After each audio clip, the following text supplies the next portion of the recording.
Welcome to the Learning Pines YouTube. We hope this video helps. In this video, I will show how to make canned vegetables taste good.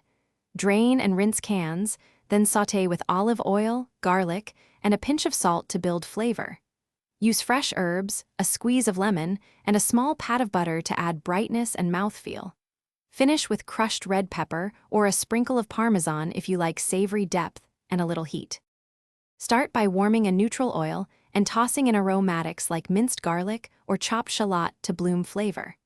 Add drained vegetables and a splash of stock or water to loosen pan fond, then a squeeze of lemon or vinegar to brighten. Stir in butter or olive oil and finish with herbs or grated cheese for complexity. Taste and adjust salt and acidity to balance the dish for serving. For contrast, aim for texture by high heat searing or a quick roast to develop caramelization and chew. Toss in toasted nuts, seeds, or seasoned breadcrumbs for crunch and eye appeal. Add a final layer like grated Parmesan, a spoonful of yogurt, or a drizzle of chili oil for richness and contrast. These small touches turn simple canned vegetables into a side that feels intentional and homemade every time. Thanks for watching. Consider subscribing if we helped you.